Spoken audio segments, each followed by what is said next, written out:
Hello, everyone, and welcome to the I Can't Call It In Ring Wrestling Podcast with your host, TJ. Today on the podcast, we're talking about Smackdown. That's Friday, June 7th, 2024.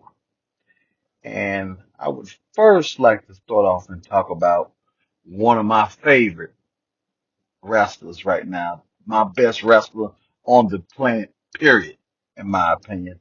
AJ Styles, him and Cody Rhodes, uh, what went on with them this past week. They had to me, a tremendous back and forth that I really enjoyed at Backlash.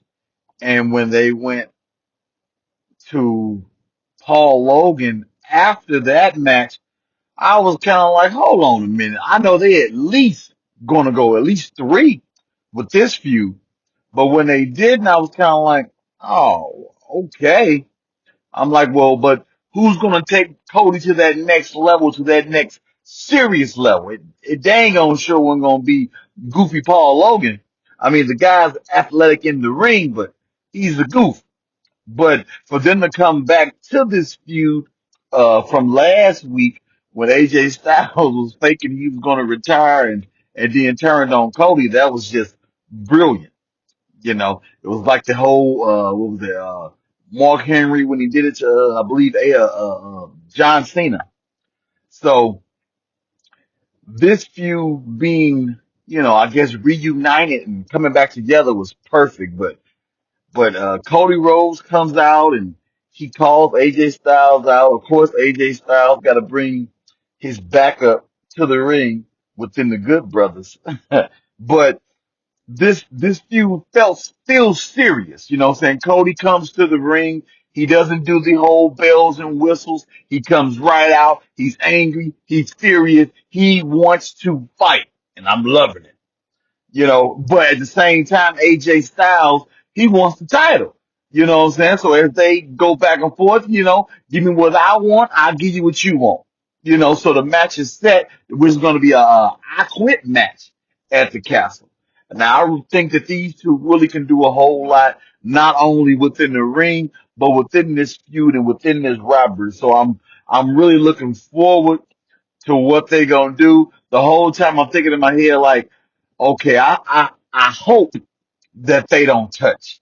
I hope they don't touch again until the castle. But then with security trying to break them up and everything, and AJ Styles runs up, jumps over the security to get him one off on Cody. But Cody, he comes off as a kind of as a heel within the end of this whole angle of him beating down all the security guards because he couldn't get to AJ Styles. But, I guess we'll let it go and be understanding that he was, really pissed off and just wanted to fight. But I'm looking forward to this match. I'm looking forward to this feud. And I hope that we can also get the Good Brothers to kind of play a role within this. You know what I'm saying? Kind of playing a role within this, within using them, what I'm saying, more than they have been in previous years. So the AJ Styles versus Cody Rhodes at the Castle in an I Quit match for the WWE Universal Heavyweight Championship. Oh man, this is going to be nice. Next up that I wanted to talk about was the women's tag team champions, Jane Cargill and Bianca Belair. They took on Candice LeRae and India Cartwheel. Once again, I mean, I keep on saying it week in, week out. Bianca Belair doesn't miss a step in the ring. I mean, the girl is always on it. But what's also a great thing is how Jane Cargill is taking to it as well. Like week in and week out, the girl is getting better and better in the ring. Um, Fire and Dawn came out. Zoe Starks and Shayna Baszler came out, and they all around ringside waiting for their chance to get in and pick up the pieces. But the women's tag team champions, they win the match. It was a great back and forth. Like, love to watch these women work. Um, Of course, they hit the ring and they beat down the champions, what I'm saying? But the champions came back so hard, so it didn't even matter at the end. They was holding the belts and standing tall, but I must say I really didn't know what to think when they first initially put these two together, with Jane Cargill being, what I'm saying, green, and with Bianca Belair being so over, I didn't really know what to think, but they're starting to mesh very, very well. And I think Jane Cargill is learning a whole lot from being tag team partners with Bianca Belair. The question is, who's going to turn on who? And then we get to see it really explode. And then we get to see that individuality and that separation, what I'm saying, takes place from Cargill, and then we get to see what she's really made of. But for right here and for right now, I'm really enjoying the women's tag team champions, and I'm enjoying them work and the direction that they're going with them. Also, I wanted to talk about the opening and the closing of the show, the new bloodline. Like, I love the entrance, the way Solo, what I'm saying, Galoa and Tonga comes out. Um, the way Paul Heyman was standing in the ring and he looking, he looking so scared to be between these two. What I'm saying? It's really, to me, it's really playing up the effect of how dangerous, what I'm saying, untrustworthy these two gentlemen are. But Solo's looking good. Of course, they got to get interrupted by my boy, Kevin Owens. He comes out, and lays hands on everybody, before they got the upper hand on them. And the street prophets, they run out to help them out. So right then and there, I already knew, okay, this gonna be a 3-on-3. So it was a 3-on-3 match in ring. I was happy to see Solo Sokoa. Earlier within the night when the open, Kevin Owens did have a chair.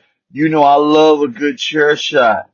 He he wore them out with that chair, so that was fun to see. I thought it may play a part in the matchup, but it didn't. But it still was a good match.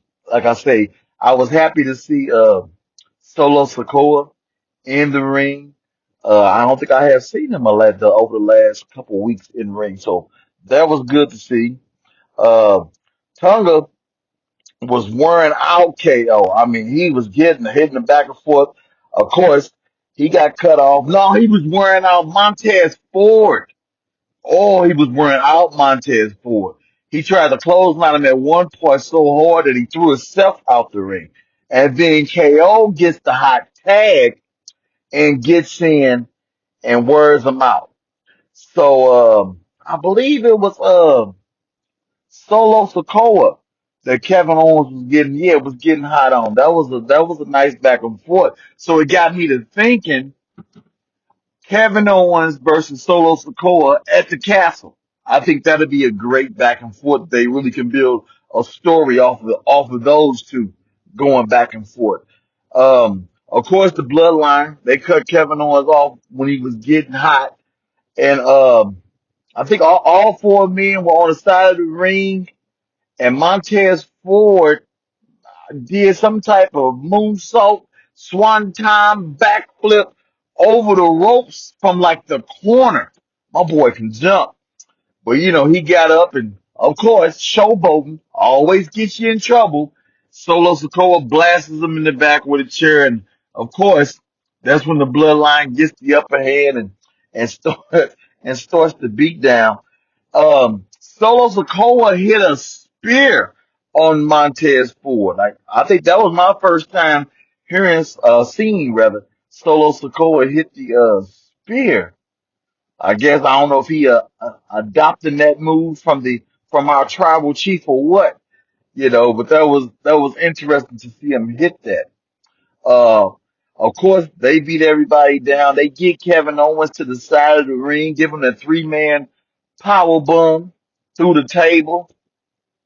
So Solo Sikoa and the Bloodline at the end of the night, they standing tall. So I'm thinking that we gonna see Solo Sikoa and Kevin Owens. I'm sure that they ain't done. So they didn't been kind of going back and forth this long. So we got to go ahead and I would love to see those two inside of a steel cage.